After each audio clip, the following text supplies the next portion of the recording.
All right, what's up, guys? Welcome back to another episode of the Living the Dream podcast. Today on the show, we're going to Proverbs 9, verse 5. Let's get it. This is wisdom talking, by the way, as it usually is in Proverbs. Come, eat of my bread and drink of the wine I have mixed.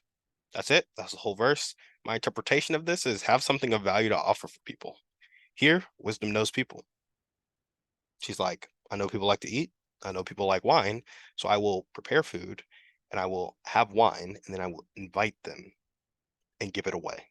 So have something of value to offer people and give it to them for free. The entrepreneurial application of this is really in building relationships. Phase 10 of this whole thing, cutting negative influences and building positive influences.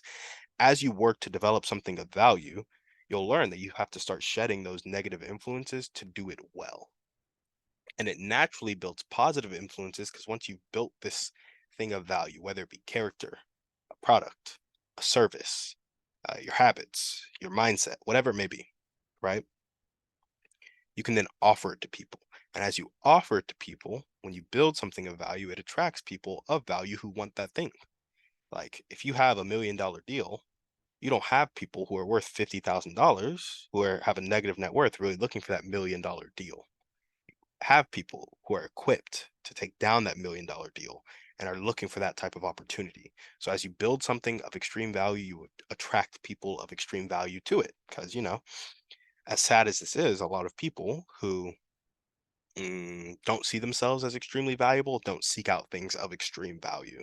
And so as you're trying to build those positive relationships, give away the valuable thing that you create for free to people, and you will naturally attract people of extreme value. And also, if your thing is really valuable, it will set the stage to help develop people and build confidence in people and teach people to accept things of value, right? So you'll be hitting both groups, people of extreme value and the people who aren't quite there yet or don't realize that they're there yet. So where has this shown up in my life? I would say freebies that I've created. For example, I have 10 phases of self-improvement, and I made questions for each phase that I'm giving away for free. Like as people ask, if you listen to the podcast, you go to my website, give me your email address, I'll give you these questions. If you text me on Instagram, I'll give you these questions. Anybody who asks for them, I'll give it to them, right? And I think those questions will help you use the phases effectively to change your life in that area. I'm also working on a book that goes through those phases, how I've applied it to my life, and has a little snippet on celebrities as well and how they applied the phases to their life. And it'll help people see it in real time of how these stories come to fruition and how long it actually takes. It's not like a quick fix, you know, 5-day thing. It's like, yeah, 10 weeks to get the foundation, but then a lifetime of applying it to become the person you want to become, right? And so those are some ways, some freebies that I've created, the list of questions, the book I'm working on, but then this podcast, it's also free. I spend money on this podcast actually. And I am not seeing the financial return yet, but I do see the impact return, the inspiration of my discipline and my consistency to the people around me, the confidence I feel in myself, and the guests that I've helped, right? All of that is free. I'm giving it away, just giving it away. And I'm gearing all this towards helping people get what they want. So something of value needs to take somebody from one place to another place. For example, wisdom is giving food. It takes people from hungry to full. Wine, it takes people from unhappy to happy, from really strict to loose. It is creating a transformation in that person, and something of value solves a problem that they have. Everybody gets hungry, wisdom provided food.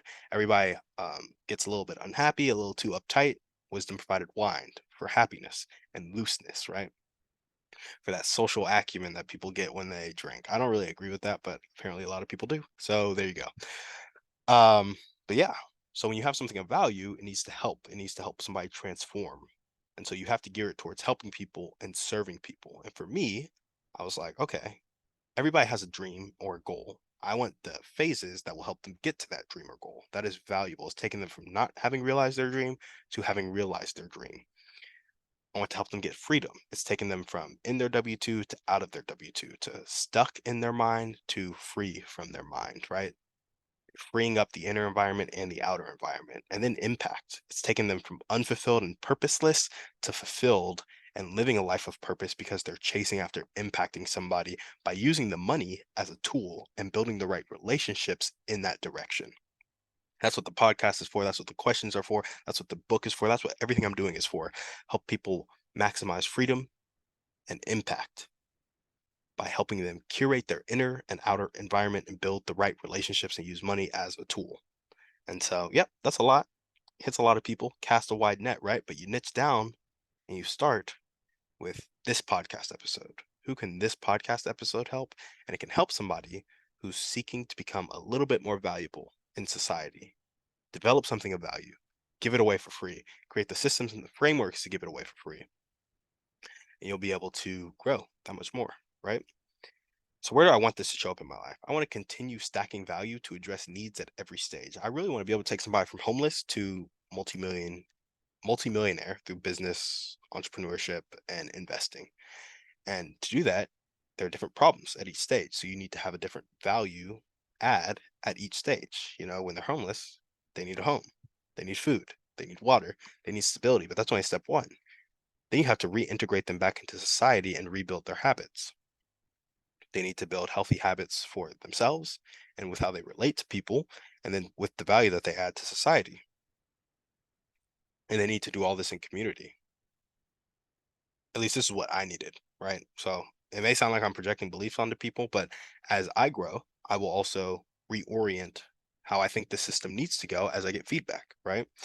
But right now, it's like get people their basic needs, get people contributing to society and healthy habits and community, and then you can start to focus on getting more than you need, getting your cup to overflow from a financial perspective and a time perspective so that you can give all that overflow away. So get you your needs, stabilize those needs, get the needs to overflow so that then you can then give to other people's needs. It's a really basic framework. There's a lot of steps in there, but I need a value add at each stage of that to take people through those stages. And I need systems and frameworks that uphold um, under stress and they can take people through those stages. So how can you guys apply this to your life? That's where I want it to show up in my life. You guys can figure out a desire somebody has and find the solution. If somebody's hungry, get them food. If somebody's homeless, get them a home. And they want a home, get them a home. If somebody's back itches and they can't use the traditional back scratcher, get them a new back scratcher. Find a problem, find the solution. Then offer to free to some extent. Now, as you see, wisdom wasn't feeding everybody out of that one meal for the rest of their life, right? If we're looking to bear burdens with people, we need a consistent way to show up in their life. And so you can feed people once for sure. But if you teach people how to feed themselves, it goes a lot further, right? And so the meal, wisdom is giving away for free. The wine, wisdom is giving away for free. And she even deployed her some people who were following her, some young women who were following her to do some marketing for her. So she came out of pocket for the marketing and gave away the stuff for free. And that attracted people. But then there's an invitation. And so in verse 5, she's giving away the food and the water for free. But in verse 6, food and wine for free. In verse 6, there's an invitation. And this invitation invites them to a life together, really, and to change their ways. So give stuff away for free, yes, but you can't change a life with one free thing. Or at least I've yet to see it happen. Hey, there's the free gift, right? That God gave us all. That changes lives for sure. But outside of that one free thing, when it comes to a product, when it comes to a service in the entrepreneurial sphere, one freebie is not going to change a life. It's the life together. It's the bearing burdens together and the community and the implementation that really changes lives. And so, yeah, give away the free thing and then invite them into something more. There we go. Find a problem, find a solution, give something away for free, and then invite them into something more. That's what we got for you guys today on the show. Thank you so much for listening. We'll see you on the next one. And on that note, we're out.